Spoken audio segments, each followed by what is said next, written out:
Hello everyone. तो जैसा कि आप सबको पता है कि लॉजिकल रीजनिंग में हम हर दिन एक एक कॉन्सेप्ट पढ़ते हैं और आज का हमारा जो कॉन्सेप्ट है वो है एंटीसीडेंट और कॉन्सिक्वेंट का।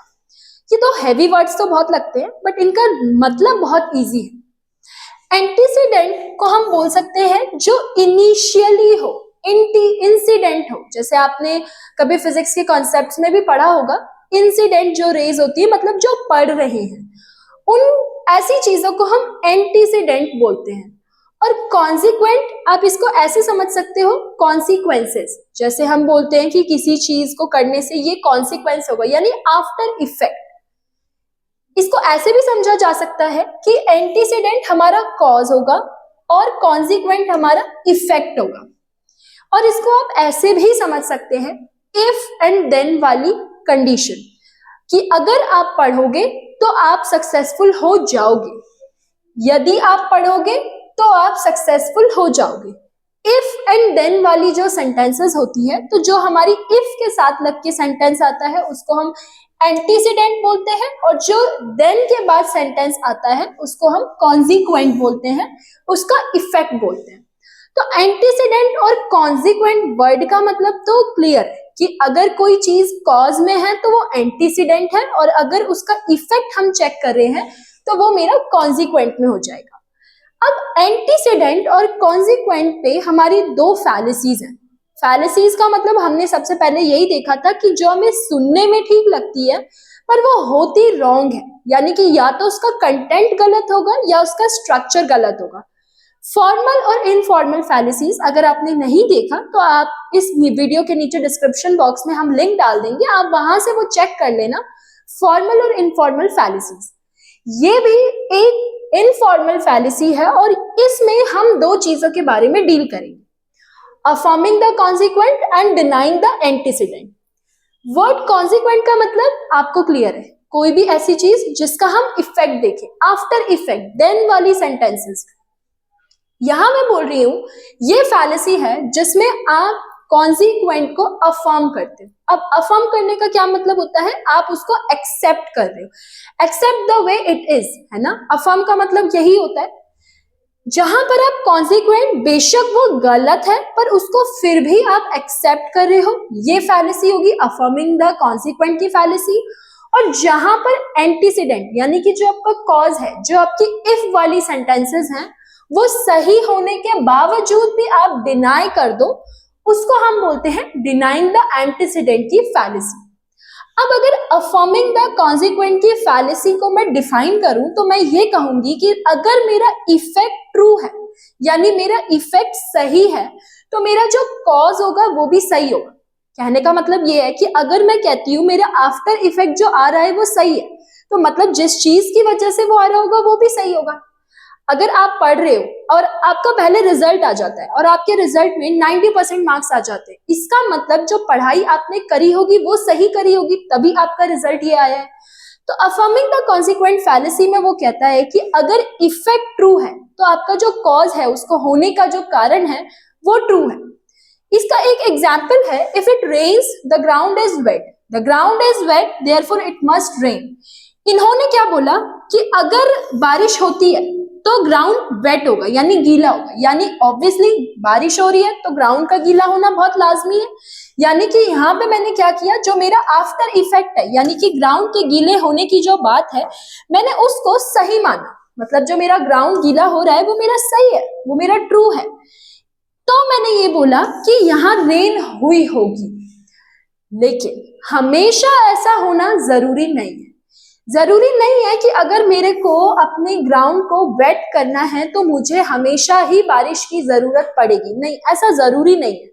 यहां पर मैंने क्या किया, क्योंकि मेरा एक बार जो इफेक्ट था वो सही था, वो ट्रू था, तो मैंने क्या किया, मैंने इसको अफर्म कर दिया, मैंने इस बात को सही मान लिया कि हाँ भाई, जिसकी वजह से मेरा इफेक्ट आया है उसका जो कॉज है वो सही है। उसके बाद मैंने कोई डिफरेंट कॉजेज नहीं देखे। इस एग्जाम्पल में भी हमने वही किया, मतलब अगर ग्राउंड गीला है तो इसका मतलब है कि बारिश हुई होगी, ये एक चांस है, लेकिन ऐसा नहीं है कि हमेशा बारिश के बाद ही ग्राउंड गीला होगा। कभी हम इंटेंशनली भी वो चीज कर सकते हैं। तो मतलब मैंने यहाँ पर, क्योंकि मेरा इफेक्ट ट्रू था, मेरा ग्राउंड सच में गीला था बारिश होने के बाद, तो मैंने ये मान लिया कि मेरा कॉज हमेशा यही है और मेरा कॉज ट्रू है। यही इसकी फैलेसी है, जिसमें आप इफेक्ट की वजह से कॉज को हमेशा सही मानते हैं। अब जो दूसरा टाइप की फैलेसी है वो है मेरी डिनाइंग द एंटीसीडेंट। अब एंटीसीडेंट क्या था? एंटीसीडेंट था जिसमें हम बोल रहे थे कॉज, जो हमारा कारण था। इफ वाली सेंटेंसेस, जैसे इसमें अगर मैं बोलूं इफ इट रेन्स, तो इफ इट रेन्स जो है ये एंटीसीडेंट है, ये इंसिडेंट है, ये पहले वाली स्टेटमेंट है। डिनाइंग द एंटीसीडेंट का मतलब है कि आपने एंटीसीडेंट को डिनाई कर दिया, यानी कि उसको फॉल्स मान लिया, उसको एक्सेप्ट नहीं किया। यही मतलब है डिनाइंग द एंटीसीडेंट का।